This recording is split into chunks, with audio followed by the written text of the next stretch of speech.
തിരുവനന്തപുരത്ത് E D ഉദ്യോഗസ്ഥരെ ആക്രമിച്ച കേസിലെ 13 CPM പ്രതികൾ കൂടി റിമാൻഡിൽ. CPM മുൻ കൗൺസിലർ IP ബിനുവടക്കം 19 പേരാണ് ഈ കേസിൽ ഇതുവരെ അറസ്റ്റിലായത്. ഇതിൽ 5 പേരെ ഇന്നലെ റിമാൻഡ് ചെയ്തിരുന്നു. വിവരങ്ങൾ നൽകാൻ MS വീണ തലസ്ഥാനത്ത് നിന്നും ചേരുന്നുണ്ട്. വീണ, ഗുഡ് ആഫ്റ്റർനൂൺ. എത്ര പേരെയാണ് ഇപ്പോൾ റിമാൻഡ് ചെയ്തിരിക്കുന്നത്? എന്തൊക്കെ വിവരങ്ങളാണ് ഈ ഘട്ടത്തിൽ ലഭ്യമാകുന്നത്? എന്തൊക്കെയാണ് ഈ പ്രതികൾക്കെതിരെ ചുമത്തിയ കുറ്റം?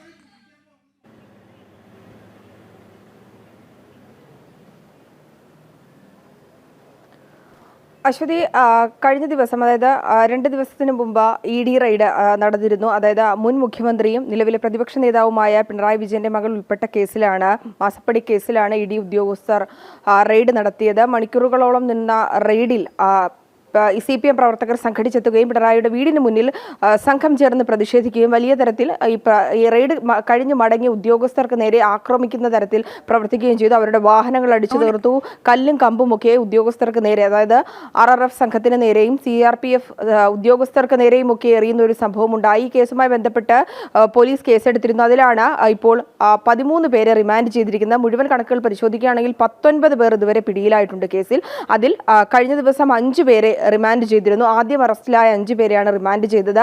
ഇപ്പോൾ ഇന്ന് 13 പേരെയാണ് റിമാൻഡ് ചെയ്തിരിക്കുന്നത്. അത് മുൻ കൗൺസിലർ, അതുപോലെ തന്നെ പാളയം ലോക്കൽ കമ്മിറ്റി സെക്രട്ടറിയായ IP ബിനു ഉൾപ്പെടെയുള്ളവരാണ് ഇന്ന് റിമാൻഡിലായിരിക്കുന്നത്. രാവിലെ കോടതിയിലേക്ക് പോകുമ്പോൾ സഖാക്കളടക്കം അഭിവാദ്യം ചെയ്തുകൊണ്ട് ബഹളത്തോടുകൂടി, കരഘോഷത്തോടു കൂടിയാണ് ഇവർ കോടതിയിലേക്ക് പോയതെങ്കിൽ പിന്നീട് അഴിക്കുള്ളിലേക്ക് പോകുന്ന കാഴ്ചയാണ് നമുക്ക് കാണാൻ സാധിക്കുന്നത്. പ്രാഥമിക പട്ടികയിൽ 20 പേരാണ് ഉള്ളതെങ്കിലും പക്ഷേ അക്രമം അഴിച്ചുവിട്ടതിൽ നിരവധി പേർ ഉണ്ട് എന്ന് പോലീസിന് ബോധ്യപ്പെട്ട സാഹചര്യമുണ്ട്. ഉദ്യോഗസ്ഥരെ ആക്രോശിക്കുകയും ഉദ്യോഗസ്ഥർ പോയ വാഹനങ്ങൾ തടഞ്ഞു നിർത്തുകയും ഒപ്പം തന്നെ അവരുടെ സഞ്ചാര സ്വാതന്ത്ര്യത്തെ തടസ്സപ്പെടുത്തുകയും അവരുടെ കൃത്യനിർവഹണത്തെ തടസ്സപ്പെടുത്തുകയും ഒപ്പം തന്നെ അവരുടെ ജീവന് ഭീഷണി വരുന്ന തരത്തിൽ, ജീവന് ഹാനി ഉണ്ടാകുന്ന തരത്തിൽ കല്ലും കമ്പും ഒക്കെ ഉപയോഗിച്ചുകൊണ്ട്, ഇഷ്ടികയെ ഉപയോഗിച്ചുകൊണ്ട് അവരുടെ വാഹനത്തെ ഒന്നിലേറെ തവണ ആക്രമിക്കുന്ന കണ്ടിട്ടുണ്ട്. ഒപ്പം തന്നെ ചീമുട്ടയടക്കം ആ വാഹനത്തിന് നേരെ എറിയുന്ന ഒരു സാഹചര്യവും ഉണ്ടായതിൽ ഈ സഖാക്കൾ നടത്തിയ ആക്രമണത്തിൽ, CPM പ്രവർത്തകർ നടത്തിയ ആക്രമണത്തിൽ ഈ വാഹനത്തിന്റെ ഡ്രൈവറുടെ കണ്ണിനടക്കം പരിക്കേറ്റ ഒരു സാഹചര്യമുണ്ട്. വലിയ തരത്തിൽ തലസ്ഥാനത്തെ യുദ്ധക്കളമാക്കുന്ന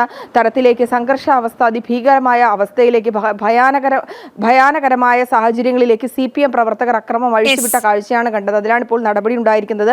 മറ്റൊരു പ്രധാനപ്പെട്ട കാര്യം കൂടിയുണ്ട്. ഇതിൽ പ്രധാനികൾ ഇനിയും പിടിയിലാകാനുണ്ട് എന്നുള്ളതാണ്. മുൻ കൗൺസിലറായ ആറ്റുകാൽ ഉണ്ണി, അതുപോലെ തന്നെ പാളയം സന്തോഷ്, SFI നേതാവായ ആദർശ് അടക്കമുള്ളവർ ഇനിയും പിടിയിലാകാനുണ്ട്. ഇവരെ കണ്ടെത്തുവാനുള്ള നടപടികൾ വേഗത്തിലാക്കുന്നു എന്ന് പറയുമ്പോൾ പോലും CPM കേന്ദ്രങ്ങളിൽ അല്ലെങ്കിൽ മറ്റ് നേതാക്കളെ അടക്കം കേന്ദ്രീകരിച്ച് അന്വേഷണം നടത്തണമെന്നും മറ്റുള്ളവരെ കൂടി പിടികൂടണമെന്നുള്ള ആവശ്യം കൂടി ശക്തമാവുകയാണ്. അശ്വതി, ശരി വീണ, വിവരങ്ങൾ വ്യക്തമാണ്. എന്തായാലും 13 പ്രതികളാണ് ഇപ്പോൾ റിമാൻഡിലായിരിക്കുന്നത്. പക്ഷേ ഇനിയും പ്രതികളെ പിടികൂടാനുണ്ട് എന്നാണ് തലസ്ഥാനത്ത് നിന്നും വീണ റിപ്പോർട്ട് ചെയ്യുന്ന ഏറ്റവും പ്രധാനപ്പെട്ട വിവരം.